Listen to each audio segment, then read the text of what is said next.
On this episode of the Veteran Business Community Podcast, I'm talking with an amazing Australian, Dominic Smith.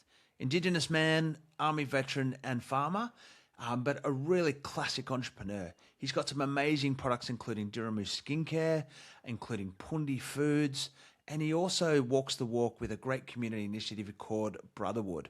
Someone who is fair income, someone who is authentic, and someone who, is really walking the walk out there, not only in his own life, but in his own community. So stick around, a really powerful podcast with Dominic Smith. Stay tuned.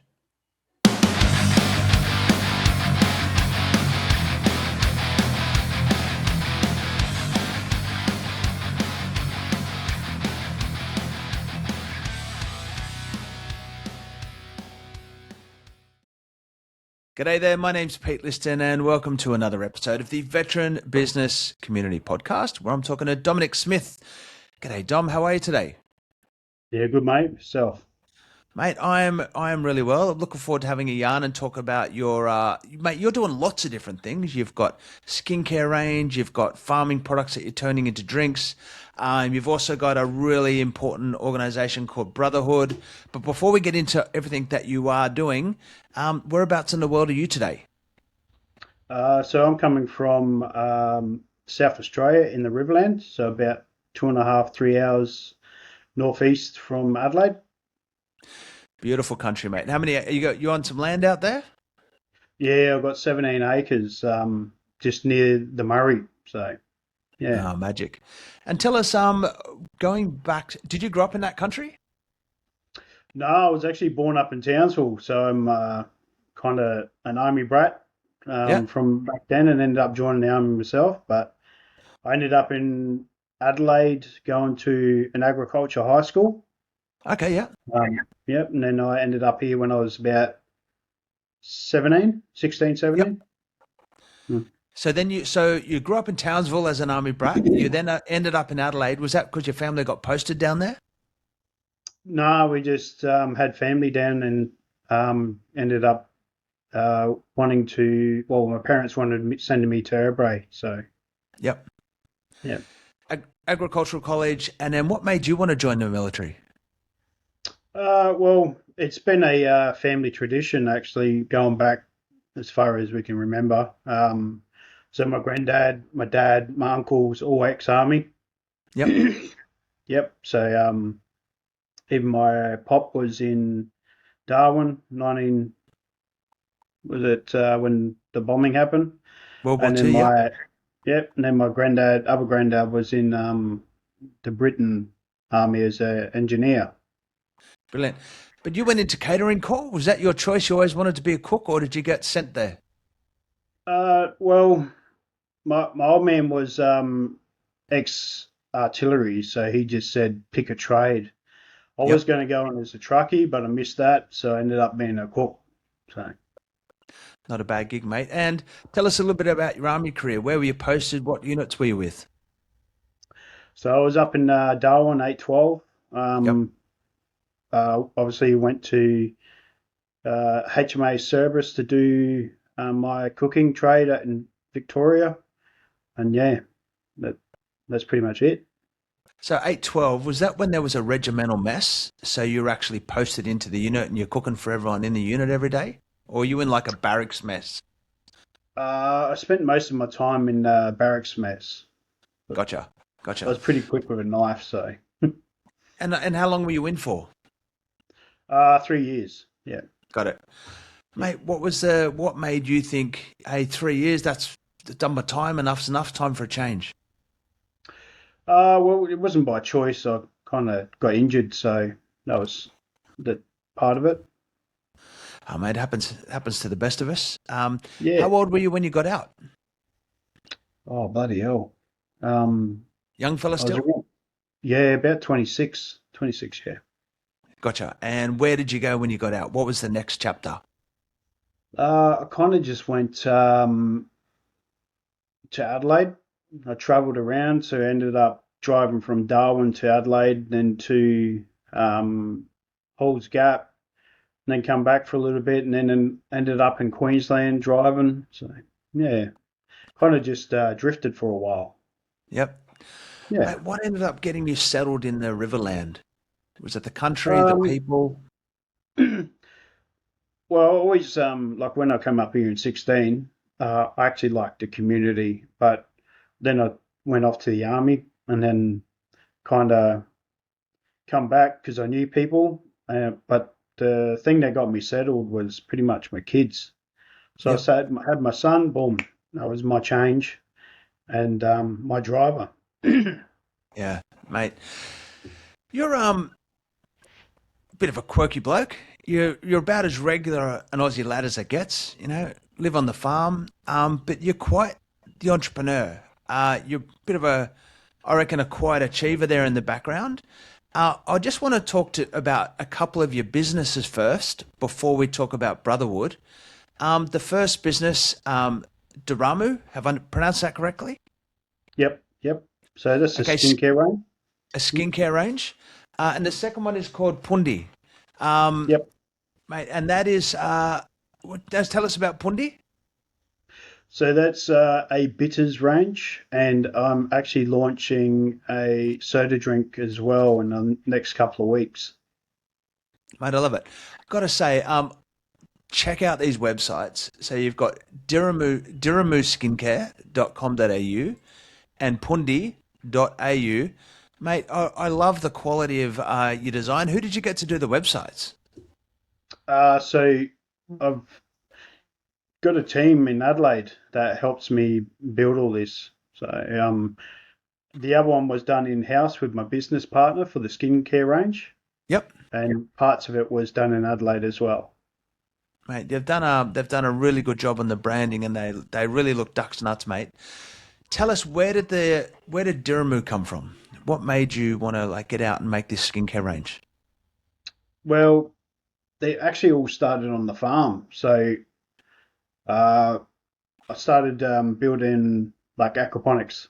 So I do fish farming and horticulture mixed together. Yep. And it kind of branched out. I went, well, what else can I do here being on 17 acres? So I started to plant up trees. So I've got wattle trees out there. Yep. They've taken 6 years to finally seed this year. But it's about creating ecosystems and using like drought and frost resilient plants, as well as using the harmony of bugs, birds, Yep. everything like that, with no pesticides or chemicals used. So it's just keeping nature. From there, being a farmer, I just went, oh yep, started trying to sell, and I realized quickly that um, all the people that bought the product would tenfold the money.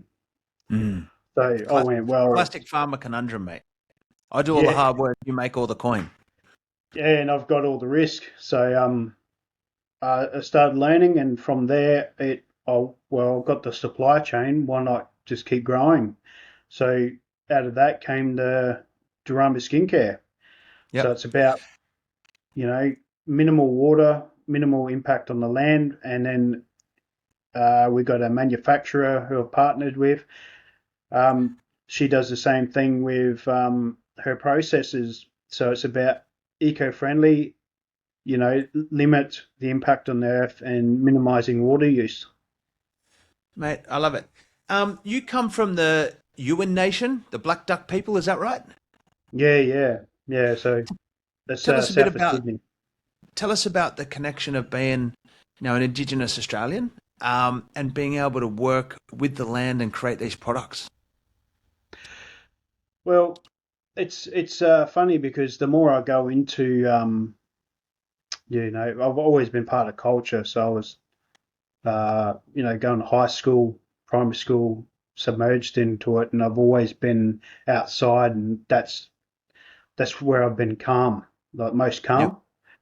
And it's a tie to my people. I wasn't raised where I come from, but I learnt like many cultures. So I was on Nuttingeri land, and that's where I got taught to hunt, to forage, and different practices of dance. But being outside and kind of diving deeper into hunting, that's always been part of what I've done. Mm. Same with my uncles up in Townsville. I have fond memories of going, into mud crab holes. Watch my uncle put his feet down the holes and then ripping the mud crab out, and that's kind of my first 16 years was just. And then I went to agriculture high school, which even added further because we created the wetlands there, and it's all about using stormwater, but it Yep. added to the culture because it's what it's a big part of us is to create more nature. Mm. I love it, mate, because I went to agricultural college myself. So I grew up in the Blue Mountains, just west of Sydney, and it was a place where you're immersed in the bush. You're surrounded by the bush all the time. And, I'm not Indigenous, I'm not a First Nations person, but, if anything, I think, those of us that serve the country, through the Defence Force have, I reckon, just about as close a connection as your mob. It's, for me, First Nations and what I call the defenders of the nations are so aligned because, we love the dirt and we love this country so much. Mate, tell us about Pundi and how you started. Like, I just love the entrepreneurial journey. If anyone's looking on YouTube, Dom, and when you get onto your website as well, you are who you are, mate. You're Aussie bloke, big beard, is a Kubra hat, living on the farm, but you're creating these beautiful products, mate. How did you get into Pundi? Well, Pundi, so has been part of the whole journey because it was Pundi produce. So that was the farm. Yep. So Pundi, like I've been creating like different flavors of what works here. So it's about marrying up, bringing in beneficial bugs, everything. And I just went, well, these flavors are so intense. There's powerful medicines in them as well. And I just thought, well, what can I create? And then I I met a chef named Tonya, and she helped me get in touch with people, and that's kind of how it started to go. And then I ended up creating the bitters out of it, and now we're going into drinks as well. So it's it just kind of lined up, if that makes sense, and it went that way. Are you the ideas guy, mate, or where do these ideas come from? Because so number one, the connection to the land. You've got this beautiful place out there. You got your hands in the dirt. You're creating stuff with nature. But where do the ideas come to turning these things into businesses and opportunities? Well, I try and stop creating businesses, but they're kind of mixed.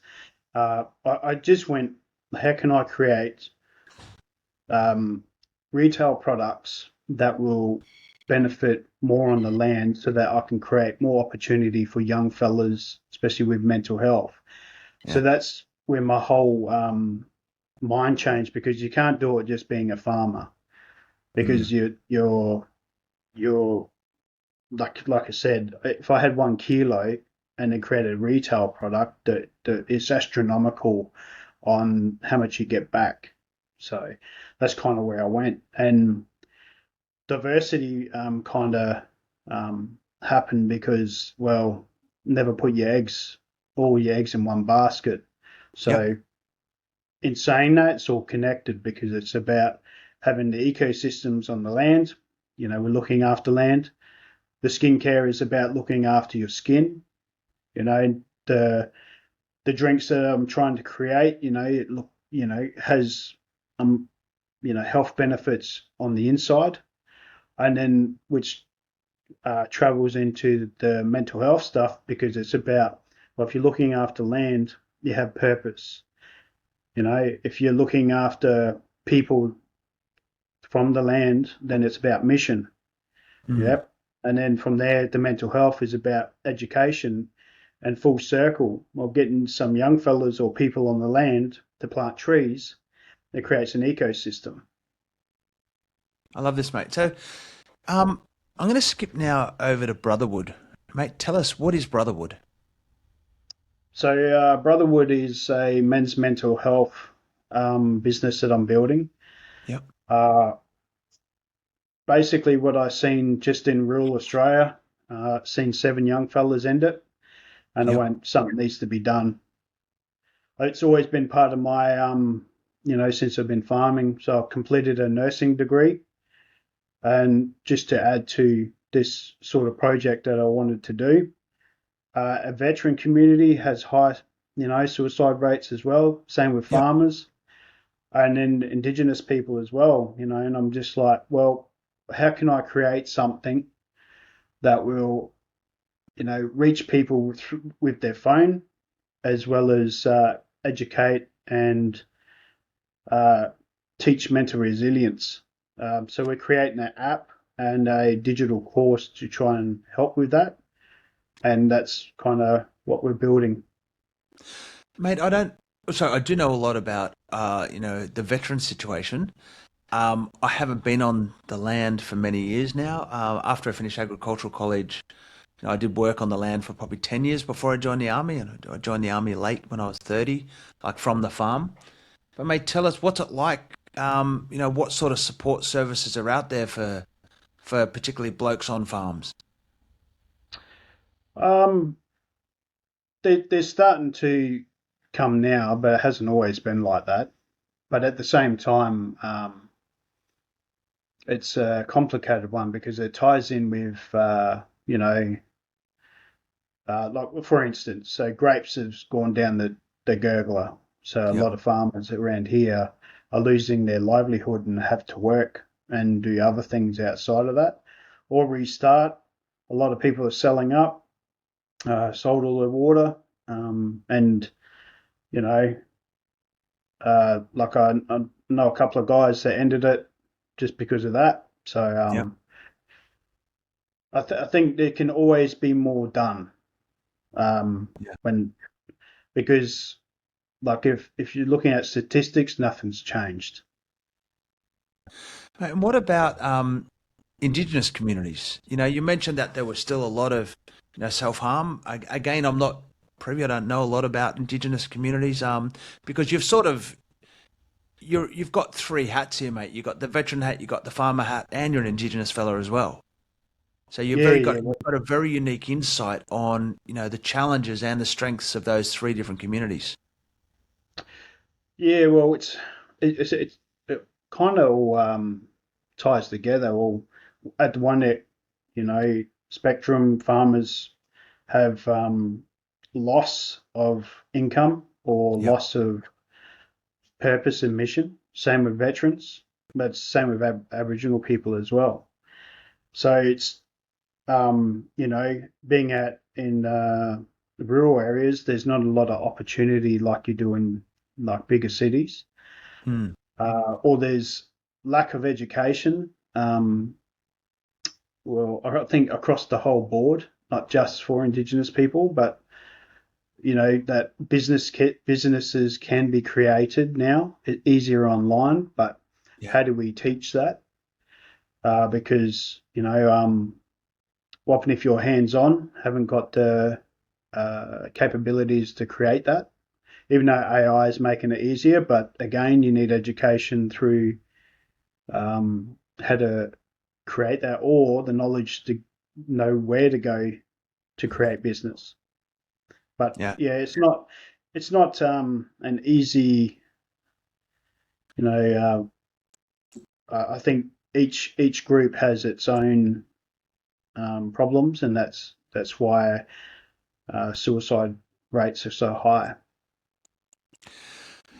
Mate, and who else? I think it's brilliant to basically not just talk the talk, but walk the walk, and get out there and you know and do this yourself.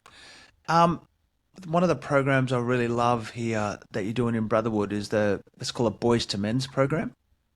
Can you share a little bit about that? So I've started working with two young fellas. So one's Indigenous, and the other one is he's got a disability, Yep. and I bring him on as just to mentor basically, and just teaching them entrepreneurship skills, so from the ground up. So I bring them on the farm, uh, teach them how to plant, teach them about irrigation, everything like that. And then as it evolves, it's about creating products from that. So I Mm. teach them how to dry, teach them how to, do other things. As they get older, I'll teach them how to do the machinery. Also, I have plans to teach them how to create the products as well, and Yep. websites, everything. So taking pictures, writing blogs with AI. So it's a year's game, but it's about, I see it as a program that goes upriver before it becomes a problem when they're older. So dealing with mental health as well as talking through different coping mechanisms and, have an impact so that they've got their war chest before they get older. Yep. Mate, I just find but such a, I don't know what the right term is, just for a classic Aussie lad, just really fair dinkum in the way that you're able to just look at some of the situations in the world and really humble yourself to be, a positive contributor. So not only are you like out there, walking the walk with these lads and in your community and building this stuff, but mate, not only that, you're author as well, dear bro and dear wife. Yeah. What inspired you to write these books as well? Well, it was just putting knowledge to paper, I suppose. So it's just about Yeah, having a different lens. Dear bro, it's about um, tackling our own issues and to be aware of what's going on. The other one is for the wife is about explaining what we're going through without um, upsetting anyone. It's just information to be able to say, hey, this is what I'm going through. I don't know what I'm doing, and yeah, I'm just trying to get you to understand so that there's less pressure, but it also say it's not you. This is me growing. yeah. Yeah. Have you always been open and transparent like this and breaking some of the stereotypes about masculinity, or were you just the same as the rest of us, like bottle it up, keep it down inside, crack on? Or were there things in your life that you decided you needed to make this change? Because this level of vulnerability and sincerity and just straight honesty from a classic Aussie bloke is it's uncommon. Well, the older I get, the more authentic I find myself to be, the less bullshit Mm. that I have to pretend I'm not. So I used to bottle all up, explode and stuff like that. Used to drink, This is going back 13 years ago, and it was no good. Um, it just kind of numbed me, and then I just went, well, this is not working. So my greatest teacher is my kids because I go, well, I'm a strong believer of leadership from the ground up. Well, how can I Yep. become the best version of myself?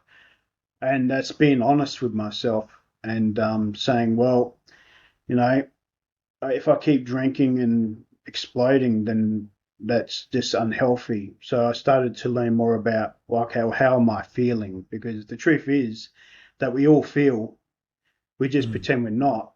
And the more you could dive into your feelings, the more you understand yourself, and nothing else matters except for how I feel. And that's the pathway of healing because, well, it's, well, because you understand it, you can fix it. Yeah. Yeah. So who taught you though? Is this is this something that you've built from other people guiding you, or is this something you've been able to, find your own path? I actually watch people who are already like that because it's about finding inspiration to be able to go, I want to be like that. It's just having a goal in it, because it's about, well, I followed greater men who dove into themselves and taught it online. I only took snippets out of it and I went, well, this is not who I want to be. I want to be more like that until I became my own because it's about building on your own belief systems and morals. Mm. and then finding purpose and vision that just kept building on top of that to the point where the guys that were following no longer were needed because I was already up there like they were.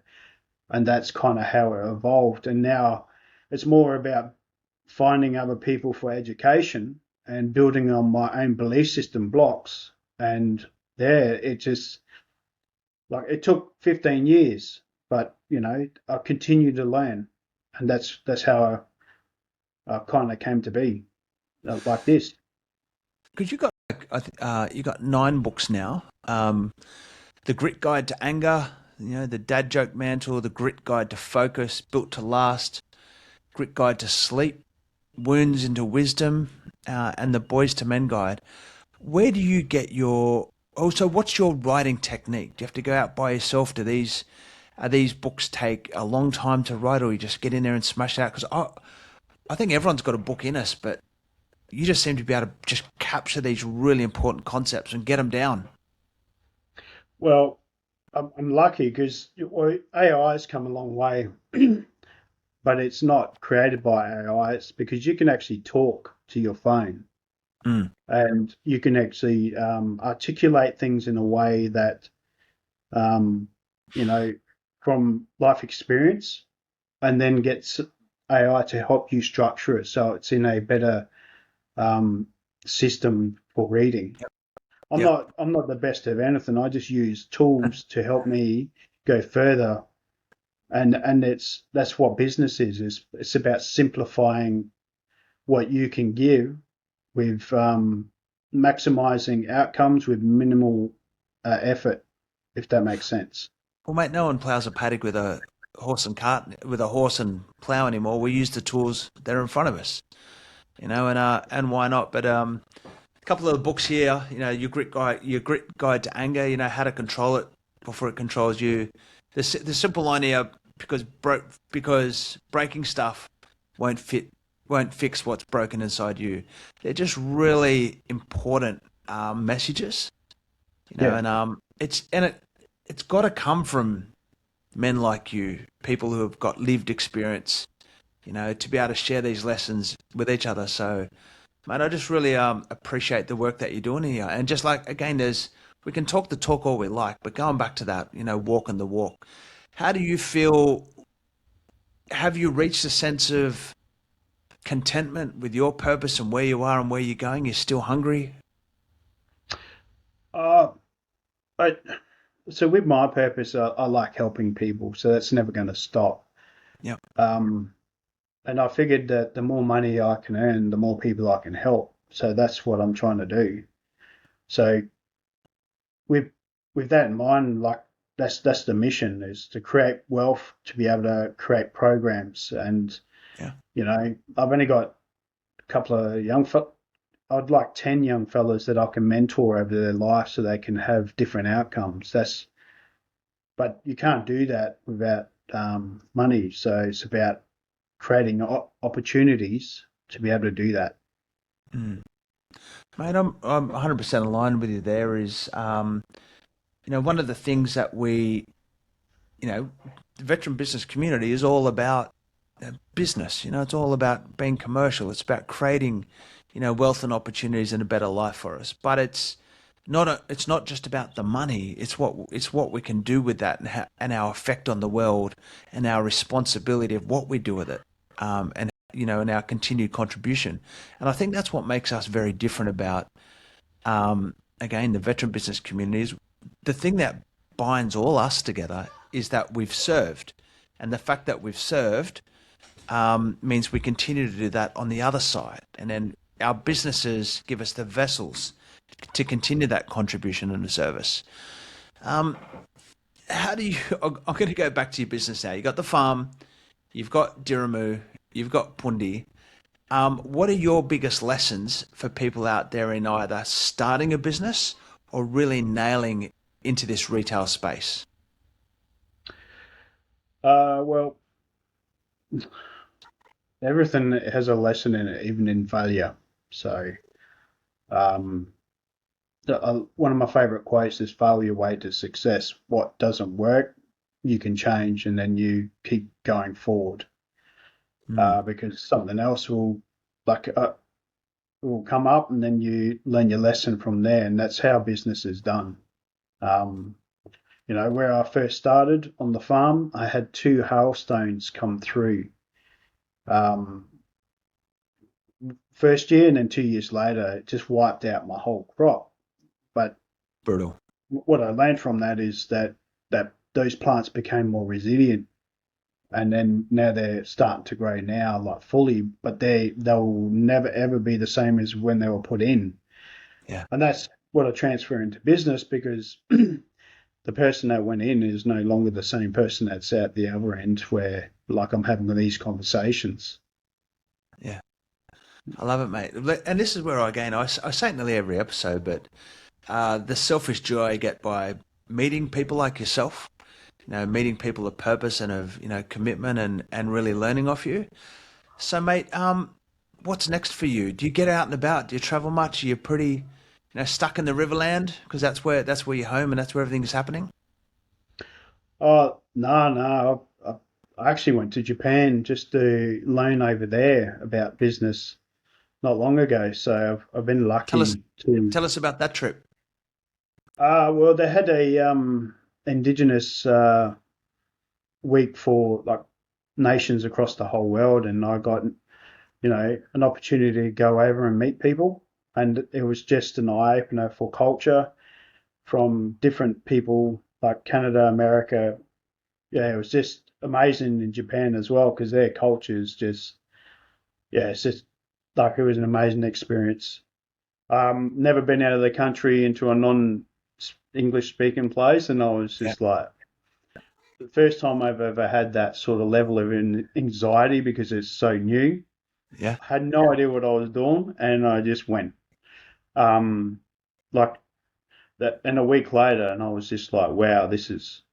When I come home, I realised that that experience actually made me grow.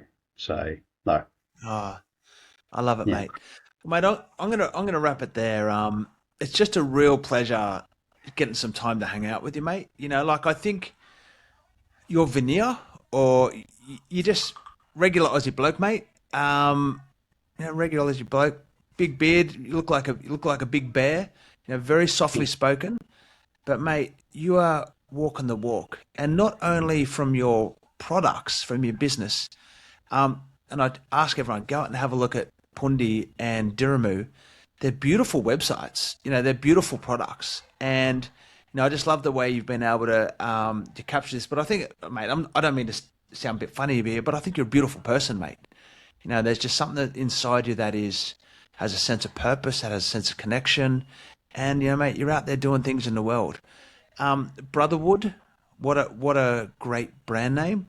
Get onto the Brotherwood website and have a look at some of the things that Dom's doing. He's got a couple of books on there you can download for free. Get on there and have a look and really support this great Aussie doing great things in an important part of the world. No, I appreciate you having me, and thanks for the yarn. Mate, it's a real pleasure. Mate, it's just, I'm really wrapped. I'm just really, from the first time I met you, I just wanted to get on and share your story. We're going to push all this out there. If people want to get in touch or connect with you, any of your programs, what's the best way to go about that? So just going on to brotherwood.com.au, I'll be, just sending an email through the message there, sign up. Yeah, but we are launching an app. I am on Facebook, Instagram, and TikTok as well, just sending up information. So, yeah. Brilliant, mate. Well, we'll make sure we share all of that stuff in the show notes, and anyone, either on YouTube or if you're, we'll have all the info. You just click and get in touch with Dom. Righty, mate. You have a great day. Thanks for sharing your story on the Veteran Business Community Podcast, and mate, keep walking the walk. Australia needs blokes like you doing what you do. No, I appreciate it. Excellent. Right, my name's Pete. Listen, it's been a real pleasure to talk with Dom Smith, farmer, Aboriginal Australian, and of course, Army veteran, about the great work he's doing. And make sure you check out Pundi, that's Pundi.au, and Diramu, that's Diramu. So I say that Diramu Skincare. and see some of these beautiful products that this bloke's manufactured. So take care all. My name's Pete Liston. Thanks for listening to another podcast.